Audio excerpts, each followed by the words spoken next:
Ada putihnya itu sedikit dalam bahasa.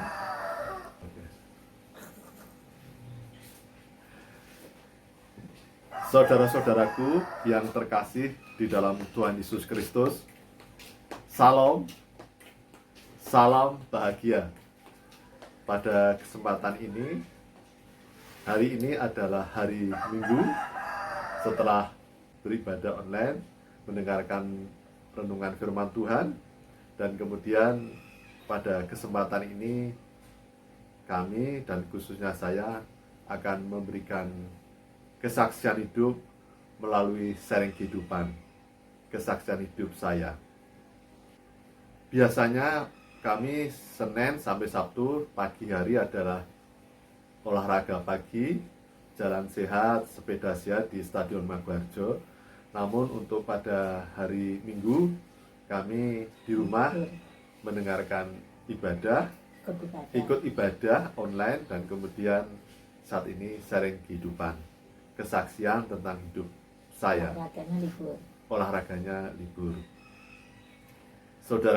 Saudaraku yang terkasih di dalam Tuhan Yesus Kristus, pada saat ini saya sungguh dapat merasakan kasih Tuhan dan merasakan damai sukacita dari Tuhan. Dan itu saya rasakan baru-baru saja, sekitar usia prosesnya sekitar 57 tahun, dan saat ini menginjak 60 tahun saya sungguh sudah dapat merasakan kasih Tuhan. Dan semua ini adalah hanya karena anugerah, rahmat, kemurahan, kasih, pengampunan Tuhan. Karena saya dari kelas 5 SD sampai usia 57 tahun, saya tidak merasakan damai sukacita surgawi. Padahal saya orang Kristen, dibaptis ketika kelas 5 SD, dan saya aktif pelayanan dan saya aktif beribadah. Namun kemudian saya tidak taat dan setia kepada Tuhan. Oleh karena itu, saudara-saudaraku, mengapa saat ini saya sungguh merasakan damai sukacita surgawi, saya merasakan hidup dalam kasih, itu bukan karena kebaikan-kebaikan saya, saudaraku. Saya bukan orang baik, saya bukan orang benar, tetapi semua adalah karena anugerah kasih Tuhan. Saya yang sungguh-sungguh banyak kesalahan dan dosa, namun Tuhan berkenan melawat saya, dan kemudian membuka pintu hati saya, agar saya merelakan untuk mau mengakui segala kesalahan dan dosa-dosa saya, kemudian bertobat di hadapan Tuhan, dan mohon ampun dengan sungguh-sungguh. Saudara-saudaraku, saya orang awam biasa, saya jemaat awam biasa, tidak paham tentang teologi, namun apa yang saya rasakan sekarang ini adalah kesaksian atas sharing kehidupan, atau sharing kehidupan atas kesaksian hidup saya. Saudara-saudaraku, marilah di masa anugerah ini, di saat kita masih hidup ini, benar-benar tidak menyanyiakan kesempatan dari Tuhan. Selama masih ada waktu, selama masih ada hidup, pergunakanlah anugerah kesempatan hidup ini untuk sungguh-sungguh hidup dalam jalan Tuhan. Bukan hanya kelihatannya baik seperti saya dulu. Saya dulu kelihatannya baik, aktif di gereja, ibadah, rajin ke gereja, rajin membaca firman Tuhan. Tetapi hati saya belum melekat di hadapan Tuhan.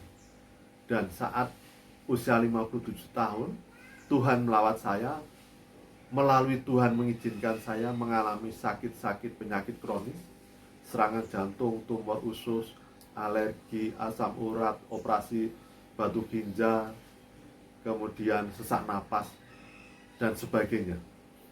Disitulah saya disadarkan Tuhan ketika saya masuk ke ruangan operasi, harus dipotong usus 1 meter, kemudian serangan jantung berkali-kali, sampai badan saya itu sedingin es, dan oleh dokter ahli jantung dikatakan bahwa saya itu mendapatkan anugerah keselamatan, yang seharusnya beberapa kali saya seharusnya sudah dipanggil Tuhan.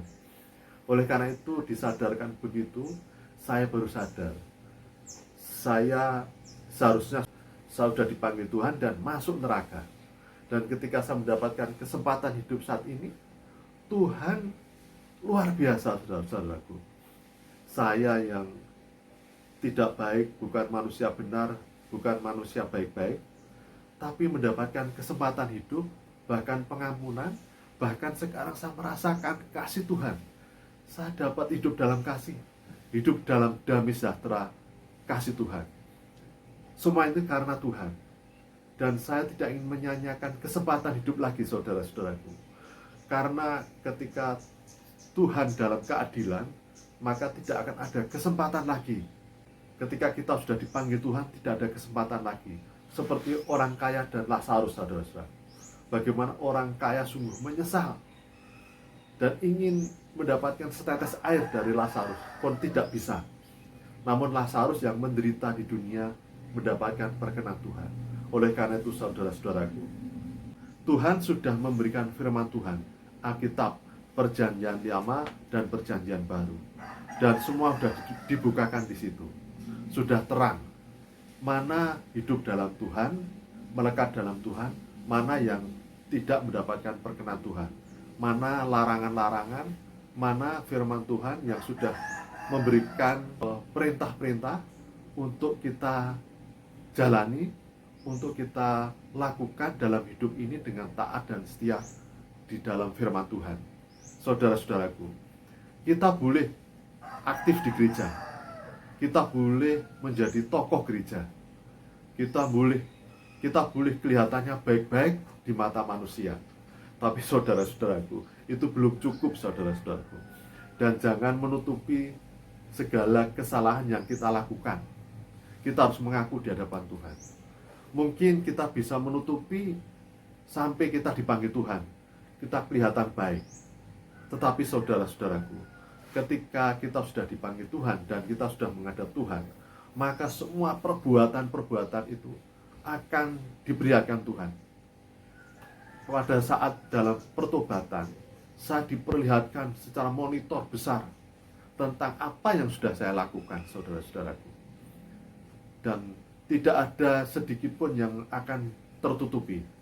Nanti semua akan dibuka, akan diperlihatkan, dan akan ketahuan siapa diri kita. Maka saudara-saudaraku, lihatlah firman Tuhan dengan rema. Bacalah, renungkan, dan lakukanlah firman Tuhan.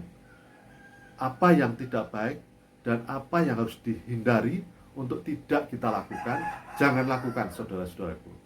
Iblis seperti malaikat terang. Dia akan mencobai mengganggu kita dengan cara-cara yang kelihatan kita itu seperti baik-baik saja, sampai kita terlena, saudara-saudaraku. Padahal itu bukan jalan Tuhan. Kelihatannya jalannya lurus, kelihatannya kita baik-baik, kelihatannya di dunia ini kita menjadi orang baik, orang Kristen yang baik, menjadi tokoh, tapi ternyata masih ada sifat kedagingan di dalam diri kita.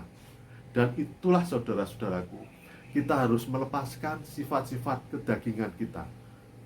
Ketidakjujuran, ketidaksetiaan, kedengkian, iri hati, ketamakan, kerakusan. Jangan sampai harta dunia, kekuasaan, kepopularitasan itu mengganggu dan menutupi anugerah kasih Kristus. Ini benar-benar saya pesankan kepada saudara-saudaraku, karena itu telah pernah saya lakukan.